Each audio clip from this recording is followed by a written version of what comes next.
Welcome to the Real Estate Syndication Show. Whether you are a seasoned investor or building a new real estate business, this is the show for you. Whitney Sewell talks to top experts in the business. Our goal is to help you master real estate syndication. And now your host, Whitney Sewell. This is your daily real estate syndication show. I'm your host, Whitney Sewell. Today, our guest is Zach Haptonstall. Thanks for being on the show, Zach. Hey, Whitney, thanks for having me on. Really appreciate it. It's an honor. And I think we were just talking, it's been over 18 months since I had the pleasure of being on your show last time. So I'm sure a lot's happened for you and excited to be here. Yeah, excited to have you back. That show was show number WS 275, came out July 23rd of 2019. So yes, a lot has happened for us and obviously the podcast and business since then. I'm sure it has for you, Zach. But a little about Zach, in case you have not heard of him before. He is the CEO and co-founder of Rise48 Equity. Zach's main responsibilities as CEO include overseeing all acquisitions, sourcing capital, and building strategic partnerships. Rise48 Equity has $84 million in assets under management throughout Phoenix. They went full cycle on their first acquisition in 2020 and achieved a 1.91x equity multiple in 21 months. That's incredible. That's an incredible achievement right there, Zach. No doubt about it. But one thing we want to jump into, and I want Zach to give us kind of an update, since that. But one thing Zach has been really good at is overseeing people, building teams, leading teams, and to get to the level they're at now. And so we want to hear about that. But Zach, give us an update since, show 275, what's been happening with Rise48. Yeah, absolutely, Wendy. Yeah. So I think the last time we spoke in the summer of 19, we had just bought our first deal. Okay. So it was a little 36 unit deal. We just got under contract and we had two other deals under contract to buy, which we hadn't closed yet. So since then, we've been very fortunate. We've bought about 90 million in the last 24 months, all here in Phoenix, which is about 700 units. And we currently have 5 deals under contract. It's 110 million under contract to close between now and June. So we've been very blessed and fortunate to, build those broker relationships, build relationships with investors, and be able to scale up. So we actually just signed a lease at an office space a couple of weeks ago, Whitney. We just hired a director of asset management. So now it's very exciting now that we have, more volume and more units, we can actually start to scale it and build out the business. So very exciting things for us. And we're just going to keep pushing forward. Wait a minute. That's incredible. I mean, like you just said all that, no big deal, but that's some pretty incredible steps there, purchased 90 million in the last 24 months. Congratulations to you and your team for sure. But a big thing there, you said you have 110 million under contract, and you said that's across 5 deals. Is that right? Correct. Yeah. It's 5 separate assets. They're all here in the Phoenix metro, and they've all been sourced completely off market with no competition. So these were all from brokers that we've done previous deals with. And so, it just kind of goes to show that at least in Phoenix, and I think it's relative to the rest of the country, that the brokers really control the market. And if you can leverage those relationships, then you can get some of those better deals. So that's been our strategy. Wow. Well, congratulations as well on that. Because I know deal flow right now is such a pain point for pretty much everyone I talk to. It is. It's there's so much competition. Prices are so high. All those things that we all hear about all the time. But you mentioned you've been able to scale a lot. Since our show show 275, and you now have even hired a director of asset management, which I think is just a crucial hire in our kind of business when you can have somebody committed to those things. But I want to back up a little bit and talk about this team you've put together to be able to do this.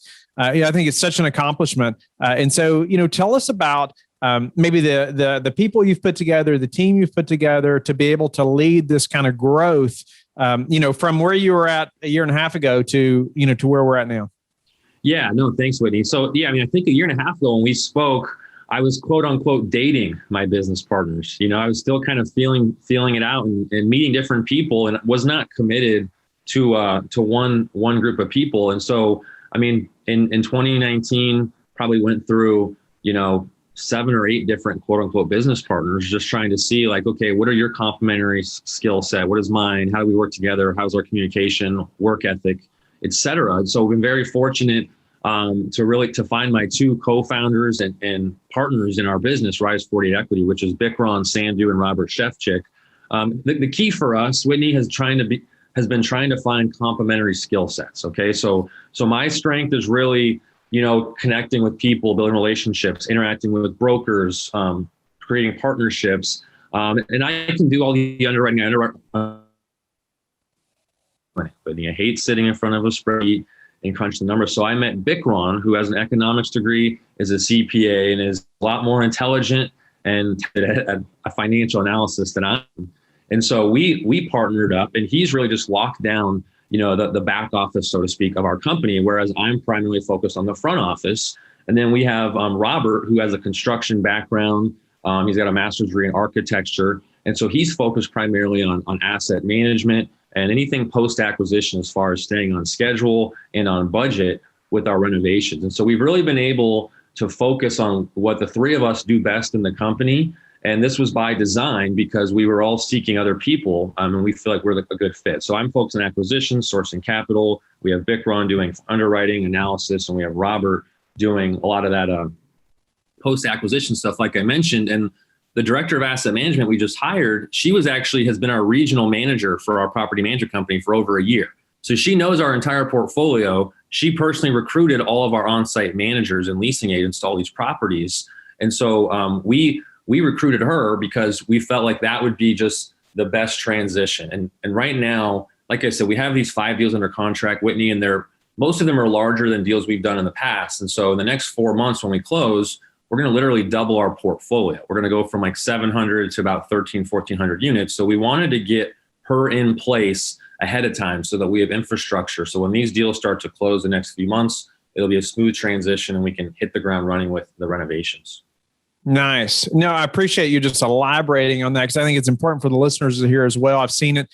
I've seen it so many times. We've talked to so many guests as well on the show who it's like you have these skill sets, right? You're really good at these things, but man, you find somebody else with these complementary skills. In your case, 2 more people that, wow, what a way to move forward so much faster and so much better, right? I mean, you're doing the things you are really good at and you're excited about. I mean, that makes all the difference, right? It's not these things that you just dread every day. Like you're talking about spreadsheets, it's like so many of those spreadsheets are not my love, in the business, we have to know, I have to know how to do them just to a big degree, of course, but it's not what I look forward to doing every day, day in and day out. It's more high level. Okay, now here's the deal we need to consider. We're making an offer on. Well, then I look at it, right? With our team. And so, let's elaborate a little bit on what were some of the key things, though?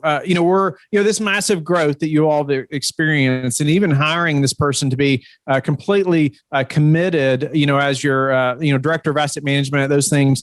What were a couple of key things that led you all to that growth? Was it the partnership, and then there's other things, or was it a couple of key things that maybe all of you all were doing before you partnered? What was kind of some timelines there and some key things that helped you all to have this explosive growth like this? Yeah, great question, Whitney. I mean, I think it was a combination of organic growth and us trying to be ambitious with setting large goals and then just being fortunate for stuff to fall into place. So, I mean, like I said in the beginning, you're quote unquote dating different business partners, and you may do 2 or 3 deals in the beginning of your real estate career, so to speak, with different people. And we started to kind of feel each other out. And in the beginning, probably like you, Whitney, I was doing everything, and it's stressful and overwhelming. And as you start to progress and you see that, okay, this business partner is doing a really good job in this department, I can trust him now. I can trust him and I don't need to worry about that. I need to just focus on what I do. And we started to continue to build that trust.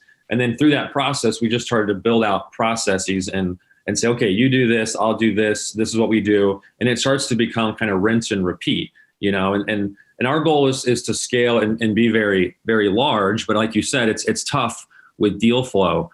Just in 2020, we had a 6-month lull of no deals, which I'm sure a lot of people did because of COVID. And it makes you grateful whenever you get a deal that you have it. And so we really wanted to focus on kind of investor outreach, broker outreach, things like that. And so we've had this run these last few months where we've been fortunate to really get deal flow off market that actually pencils. And I think you and I were talking about before we started recording, Whitney, that we haven't even won a marketed deal since August of 2019. So it's been like 18 months since we've even won a deal. We just got second place in a deal last week. So we keep getting second, third place because it's just so crazy. You got people making crazy offers. So I think to answer your question, it's really just a matter of, setting. In last fall, we lost a deal. Another example, we got second place in a marketed deal, and I was so frustrated, and it really hurt because I thought we had that one. We had every advantage and we didn't get it. So we set a goal in the fall of 2020 that in 2021 we're going to buy $250 million worth of real estate in the Phoenix metro. Okay, so right now we're just about on pace to hit that. We closed a $24 million deal in January, and we have 110 under contract. So we're on pace to hit that in June. And that's our goal, is to continue to just push forward. And, there's all the books you can read, all the cliches, envisioning, having faith, and it's all true, but you have to execute, and keep pushing forward. And so, I think once we started getting all these deals under contract, we said, okay, we may be scaling sooner than we thought. Let's hire the asset manager. Let's get the office space, so that we can be legitimate. And we expect by the end of the year to probably hire at least one more, possibly two other people, just to continue to build it out like a real company. What will those people do? What would be the roles of those new people you're looking forward to hiring?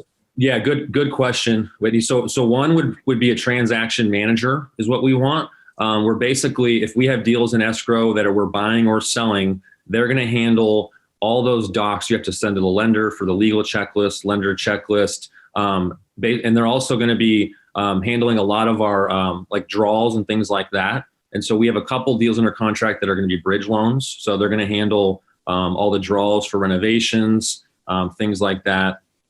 And then we'll probably have them work with like some investor outreach and multimedia stuff as well. So, I mean, it's tough because you want to make sure it's easy right now when you're busy with 5 deals to say, let's hire a transaction manager. But when we close these, we could go 6 months with no deals. You just never know. So we need to try to find things for them to do. So that would probably be one. And then another person would probably just be kind of like a construction runner or floater, so to speak, who's just consistently at the property. Because when we have 12 or 13 assets, it'll be tough for our asset manager to constantly have a presence. So they'll work under that person. So that's kind of what we're envisioning as we continue to build it out.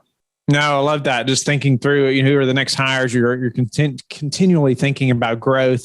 And I just think as you hire those experts, it is so much. I'm just learning so much more about how it's so much more about who instead of how, right? I've just read the book Who Not How, which I highly recommend by Dan Sullivan. But I think a lot of listeners, including myself, want to say, Zach, wait a minute, 5 deals, under contract right now, and all these, off market. Give us some tips about how you've done that, right? I think that would be like everybody listening right now is like, well, wait a minute, how have you done that? How have you gotten that kind of, that many assets under contract right now?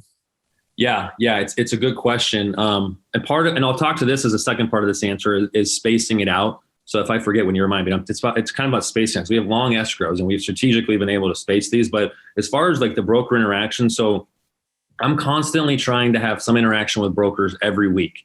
Okay. So even if there's a deal that I know we don't want to go pursue, like I know it's a crappy deal or it's not a good area, whatever, I will, if I haven't seen that broker in a while or I have never met them, I'll reach out to them and say, hey, can I go tour this deal with you?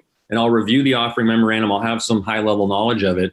And when we're going through the tour, I'm going to show that broker respect by acting interested. Okay. So I'm going to go in there and I'm going to be asking questions. I'm going to be taking notes, taking pictures, and I may even ask hypothetical questions that I already know the answer to in order to demonstrate that I've looked into it, and these are all things that you can do to build rapport with the broker. Because brokers are busy, right? They don't want people to waste their time in general. But you can't think that way because they want to generate tours for their seller. Okay. So you need to constantly be cranking tours and asking intelligent questions, and then telling a little bit about yourself. And then at the end of the tour, I'll always try to break into them and try to say, okay, like what are the terms? Like what does it take to win this deal, et cetera, so that they get an idea of who you are, where's your equity coming from, what's your criteria, and you can constantly stay in front of them. And then within a couple of days, just give that broker feedback. They're used to hearing no. And I think so many people are afraid of, because I was terrified when I started reaching out to brokers and then calling them and saying, I don't want to pursue this deal because you feel dumb or you feel like you don't belong, but you can't think that way. The brokers just want to have feedback so they know that you're not wasting their time. So, that's a big thing, is just constantly reaching out to the brokers and staying in front of them. And I think a big part of it is just being humble being respectful and being responsive, because you'd be surprised how many of our competitors that I know a lot of these buyers and sellers, and they're just rude or they have egos with the brokers. And it's crazy, because to me, the brokers are the gold, that represents your deal flow. And so, yeah, I think it's really staying in front of the brokers. And when you get a deal under contract, is performing, be an over communicator, right? They understand that there's issues that come up. You say, hey, this happened. I'm going to have to exercise my 30-day extension. I'm telling you earlier rather than when we get close to closing. Just all those little things really build up, and they build trust and credibility, because these brokers they're not big, bad people like they can be perceived to be. They're just, a lot of them are defensive because they're constantly getting burned, and it's a tough business to be in. So if you can be transparent and honest with them and you perform and close deals, that's the key, Whitney, is that then it's closing deals with them and getting the credibility, and then it's staying in front of them and staying relevant, because then they trust you and they'll keep giving you deal flow, which is what we've been able to do. Lionshare Bookkeeping believes the key to generating wealth is understanding where it comes from and where it needs to go. They provide bookkeeping and financial coaching exclusively to real estate investors, focusing on cash flow, strategy, and action. Go to lionsharebookkeeping.com/apartments to connect with them now. Nice. Is there an example where, it was a new broker, you met them for the first time and you were able to close a deal off market? I mean, any of these with the first time relationship? Yeah, we closed the deal in September, and this kind of speaks to what you're doing, Whitney, with like the thought leadership and just getting exposure. I don't have a podcast, but what we were doing is we were doing a meetup in 2019. We did it, and we were actually renting a conference room from one of the larger brokers' buildings. Okay, so we would have our meetup there, and I was small, didn't know any deals. They didn't take me seriously, but I would see the brokers at this particular brokerage when we're doing our meetup, and they would hear about me. And I'd interact with them every now and then. And so they knew what we were doing. Then they start to see you buy other deals. Well, then in September, this was in last summer, we closed in September. Sure enough, this broker brings me an off-market deal. And we had never worked on a deal together, but he'd kind of heard of us. He had seen me, we'd interacted. And so any way you can get exposure, whether it's through podcasts or videos or going to networking events, it just gets your name out there. And you never know what can happen. So that's an example. We had never done a deal with them, and they brought us an off-market deal. Nice. Well, I just think that's an often, what's the word, like misconception as well, right? Well, we've never done a deal together. They're never going to bring me an off-market deal. That's why I just wondered. But and a lot of us has heard many of those things before, but we still don't do them. Right. We still don't think about, are you reaching out every week? And even I like the tip about, going on that property tour, even though you think it's not a deal that you're interested in, maybe you already know enough about the market or the deal that you say, it's just not for me. I would say if you do it enough, there may even be a time where you think, I was wrong about this deal. We are interested, as well. That's happened to us too. You change your mind. Yeah. When you look deeper into it. Yeah. So you wanted me to remind you about spacing it out. Yeah. Thanks, Woody. Thanks. So one thing is like we've been able to space these out just kind of by chance, So, we are not a money raising machine by any means. Okay. And so we need to be spacing these things out to like doing one raise a month, at the most. And so we were fortunate that we've been able to get like 60-day escrows with a 30-day extension on most of these. And a couple of them, the seller wants to do a 1031. Okay. So they build in at least two 30-day extensions. One of them has two 45-day extensions that either buyer or seller can exercise. We negotiate that in the contract. And they're probably thinking, we want to close sooner rather than later. And they're saying, well, we want to have these extensions available in case we want to do a 1031 exchange. Well, what we do is we kind of flip it on them. And we say, okay, we know that these guys could extend this thing out to like 120-day escrow, 4 months or whatever. And so for timing purposes, we're going to just exercise both those extensions right when we go under contract, and bring it out there so that we know we're closing in June. And now we have 2 months where we can fill other deals. Okay. So if I get a deal, it's a 60-day escrow, we're going to syndicate that one now, go out to our investors this month and close that, 60 days from now. And then we'll worry about the next one next month.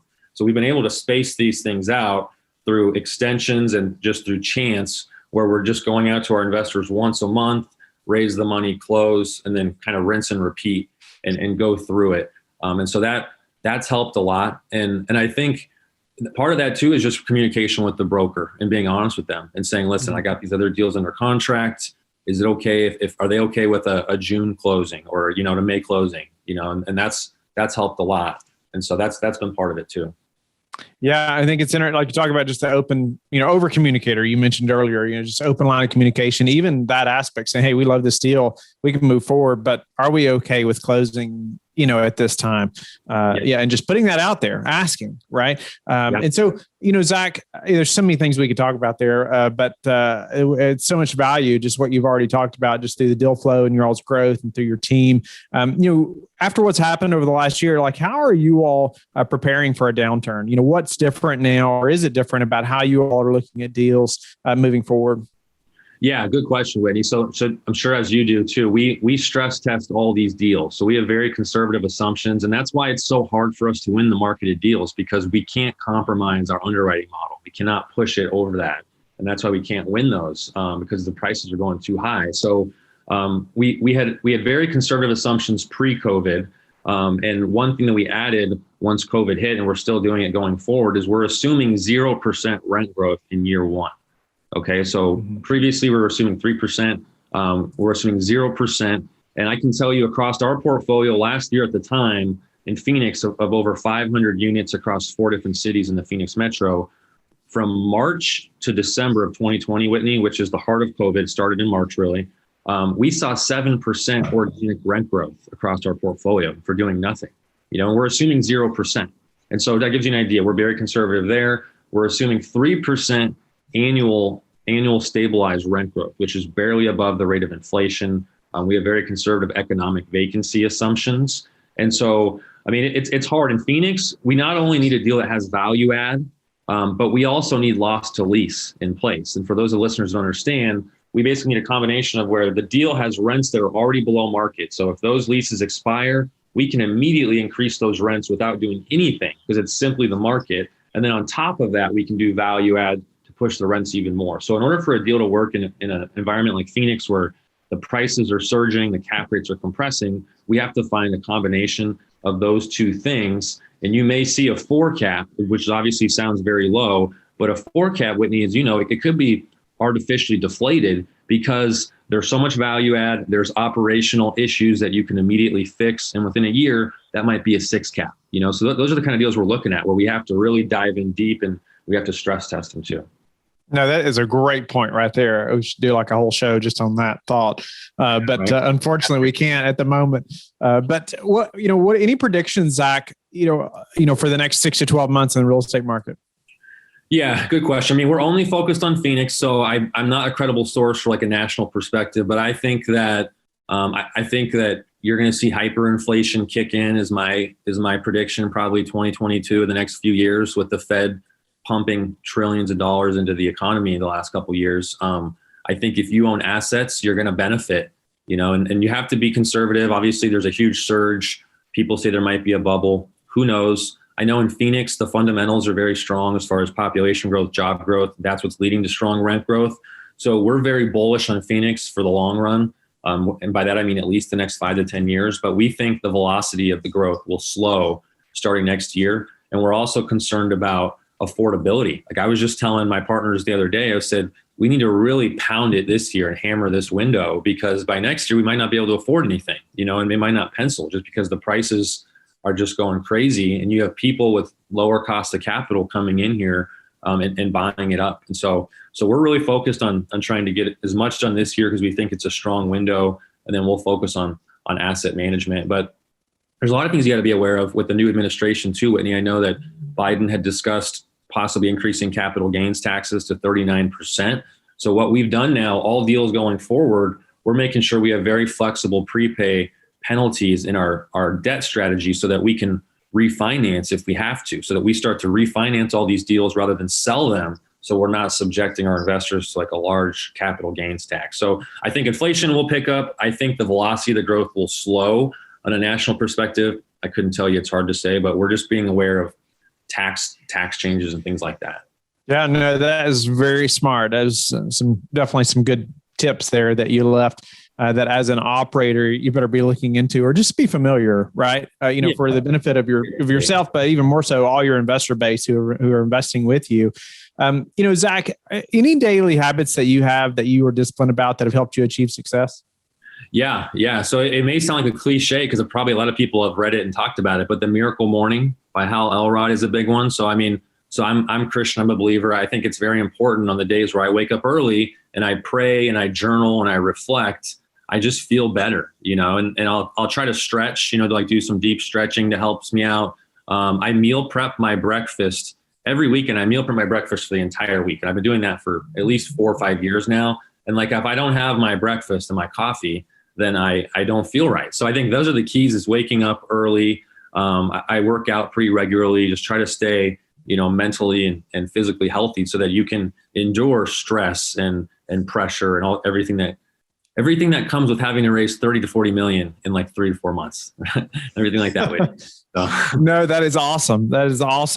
Tell me any details about the meal prep system that you could share. That's interesting. I've not heard that before. Yeah. So I'm happy to share. So what I do is basically I go to Costco and I buy one of those egg whites. It's like an egg white carton. I pour that into the pan and I do 4 regular eggs and I scramble that up, and that creates 2 servings. Okay. So I think it's about equivalent to like 6 or 7 eggs. And then I cook turkey bacon. Okay. So I meal prep a bunch of turkey bacon. So every morning I have like 10 bags, like big gallon Ziploc bags of eggs. Okay. Scrambled eggs. It sounds gross, but it's actually pretty good. I know. Just bear with me. You put it on a plate, you put the turkey bacon with it, you throw it in the microwave, and it's really good. Okay. And then I have toast with almond butter. And then I have a little cheap Walmart latte machine. I make coffee every morning. So simple as that. So eggs, turkey bacon, toast with almond butter, and then espresso with almond milk and MCT oil, Whitney. And that's it. Wow. Good for you. No, I love streamlining things like that. I'm always like itemizing my morning and thinking, okay, if I move this up over here, if I did this thing over here, like I can put all these things in order a lot better, right, and be more efficient, right? With that. Exactly. Increase your efficiency. Yeah. It helps me a lot. Love that. So that's awesome. Anything as far as habits for your team that you all are disciplined about?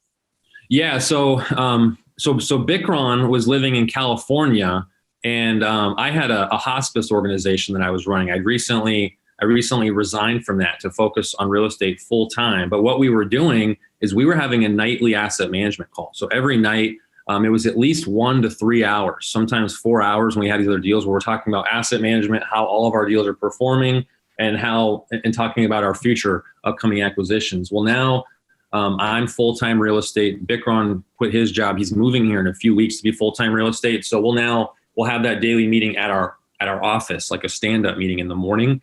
And so I think that's a key. Obviously, it's important to always be communicating so that your properties are running well and that your acquisitions are on point. But it also creates, chemistry and camaraderie, and it creates a culture, where you got to talk to these people every day, and it's stressful stuff. And Whitney, there's always something that comes up during a transaction or an acquisition. And so you need to be able to trust these people. So I think just consistently communicating, builds the trust, camaraderie, and it makes sure that your business is operating well. For sure. Great advice. You're raising a lot of capital right now, and I don't know too many in the business, maybe, that are raising that kind of capital. And so what about, your best source for meeting new investors right now?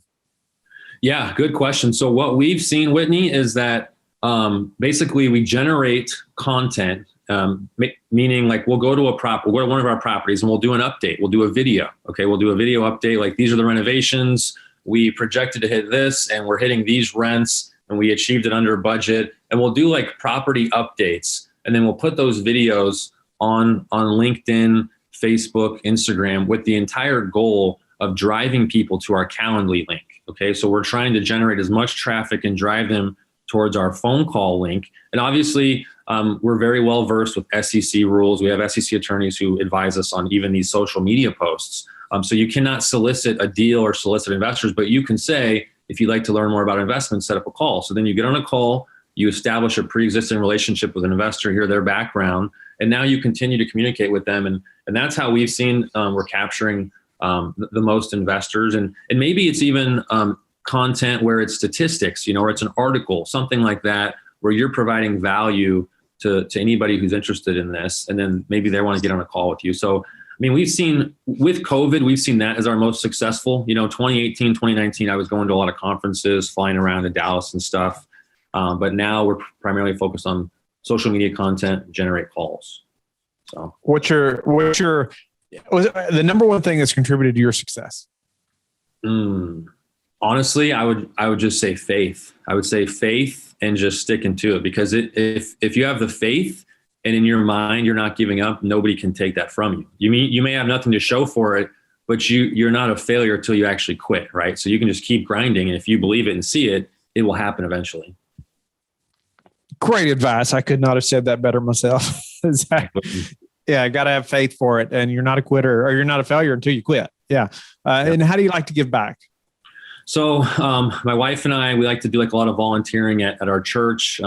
We volunteered at Feed My Starving Children. We were going to do a mission last year at our church, but COVID canceled it. So we want to do that for sure. And then as far as like a real estate context, I basically quit my job in 2018 and lived off savings for well over a year. I just burned through savings and like went through a lot of adversity to get into real estate. And so from a real estate context, that's part of what we started the meetup.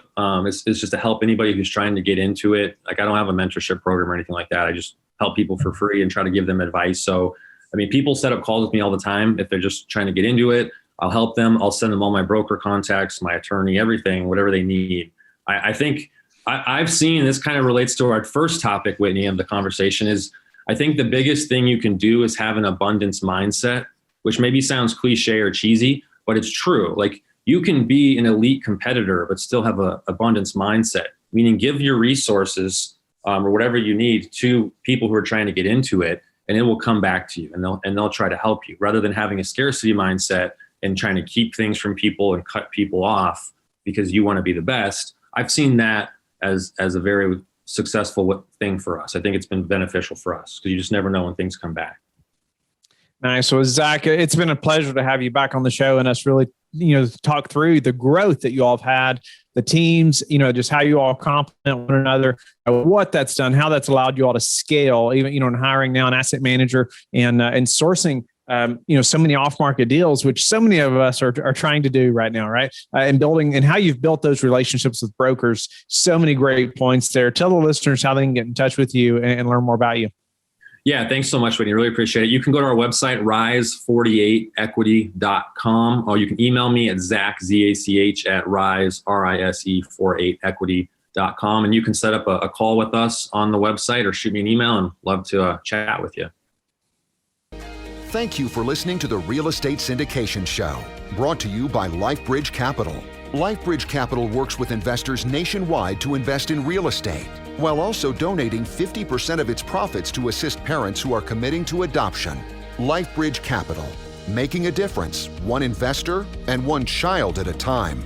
Connect online at www.lifebridgecapital.com for free material and videos to further your success.